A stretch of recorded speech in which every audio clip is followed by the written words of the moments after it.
तो मीटिंग के लिए बहुत ही पागल रहते थे। एक मानसिकता यह भी है कि मीटिंग का मतलब, कोई भी आदमी अपने व्यापार को बढ़ाने के लिए मीटिंग का मतलब यह होता है कि हम कौन से एंगल से सोच रहे हैं और कौन से एंगल से हमें सोचना चाहिए।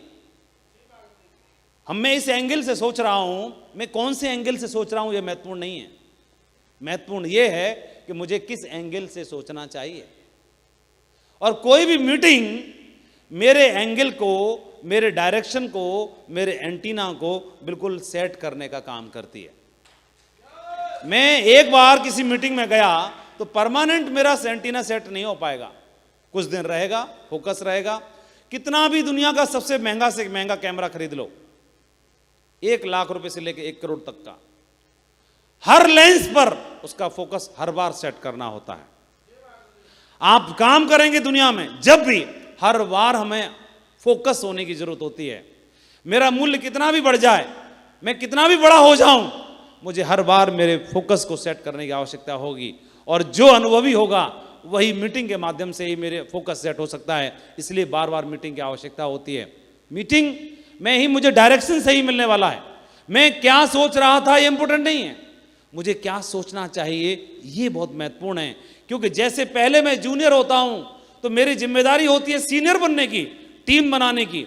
और जैसे ही मैं सीनियर बन जाता हूं, अब मेरी जिम्मेदारी हो जाती है, अब मैं अकेला नहीं हूं, मेरे साथ सैकड़ों और हजारों लोगों का साथ है। उनको सही डायरेक्शन देने के लिए भी मुझे अब सही डायरेक्शन पर रहने की आवश्यकता होती है। इसलिए हर बार मीटिंग की आवश्यकता होती है, बार बार मीटिंग की आवश्यकता होती है। एक एटीट्यूड ये होता है, अरे मीटिंग में क्या है, वही होगा, अपनी बातें स्लाइड ब्लाइड लगा लू के दाएं बाएं घुमा घुमू के वही बातें बताई जाएंगी। बातें तो वही बताई जाएंगी, लेकिन उन्हीं बातों से पिछली बार तुम्हारा दिमाग सही डायरेक्शन में आया था और वहां से वहां पहुंच गए। इस बार फिर वही बातें होंगी, फिर वही बातों से दिमाग का डायरेक्शन फिर से सही होगा और फिर से एक बार और जंप लगाओगे। इसलिए हर बार उस मीटिंग की आवश्यकता होती है, हर बार।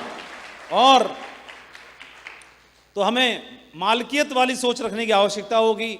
ई और एस में थे तो क्या फर्क पड़ता है, अब बी बन गए हैं, अब बिजनेसमैन बन गए हैं, तो बिजनेसमैन की सोच डेवलप करने की आवश्यकता है।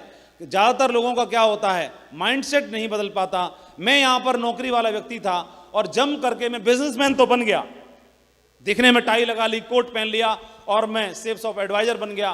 पहले मैं टीचर था, अब टीचर से जम करके मैं सेल्स ऑफ एडवाइजर बन गया। दिखने में ड्रेस कोड में हूँ, दिखने में बिल्कुल तैयार हूँ और दिखने में काम करने के लिए एक्साइटेड हूँ, लेकिन अंदर से भी तो बदलाव करना पड़ेगा। मैं अभी भी मास्टर जी वाली सोच रखे बैठा हूँ।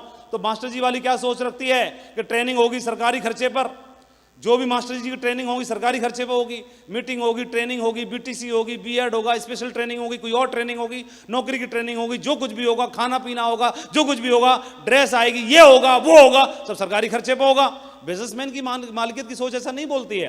बिजनेसमैन खुद ही एंटरप्रेन्योर होता है, वो खुद ही सीखता है, खुद ही तैयारी करता है, खुद ही निवेश करता है, खुद ही इन्वेस्ट करता है। बिजनेस में टर्नओवर करने के लिए जो कुछ भी करना पड़े वो खुद की जिम्मेदारी स्वीकार करता है। और जब खुद की जिम्मेदारी स्वीकार करता है तो सीखने के लिए खुद ही जाएगा, खर्चा करेगा, इन्वेस्ट करेगा, निवेश करेगा, खुद को तैयार करेगा और वो वही बिजनेसमैन कहलाता है और वही दुनिया पर राज करता है। उसी जैसा लोग बनना चाहते हैं, वहीं से आप स्वतंत्र हो सकते हैं।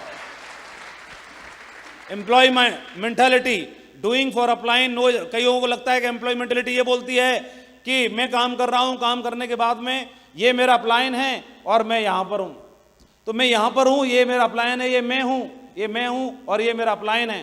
तो एम्प्लॉय मेंटालिटी क्या बोलती है, अरे जो कुछ भी कर रहा हूं अपलायन के लिए तो कर रहा हूं। ये दिमाग में बात आती है। तुम अपलायन के लिए कर रहे हो या फ्री एंटरप्रेन्योर हो, जहां से आपकी लॉग आईडी शुरू होती है वहां से स्वतंत्र मालिक आप होते हैं। जब वहां से स्वतंत्र मालिक आप होते हैं तो राइट और लेफ्ट जहां से आपका बिजनेस चलता है वहां से जो कुछ भी कर रहे हो आप अपने लिए कर रहे हैं। ये सोच मालिक की सोच रहती है। और जब तक जो व्यक्ति दूसरे के लिए काम करता रहेगा तब तक आप इस बिजनेस में बड़ी कामयाबी ले ही नहीं पाएंगे। ये सोच अगर बनी रहेगी, जहां से आपकी लॉग आईडी हो गई, फ्री स्वतंत्र आपको बिजनेस करने का ओहदा और मौका मिलता है, यहीं से अपने बिजनेस को जिम्मेदारी ले स्वीकार करके आपको अपने बिजनेस में एज ए मालिक की तरह, बिजनेस ओनर की तरह जिम्मेदारी स्वीकार करके काम करने की तैयारी करनी है। और यहीं से आप स्वतंत्र आईबीओ बनते हैं और यहीं से बहुत बड़े बिजनेस के एम्पायर के मालिक बनते हैं।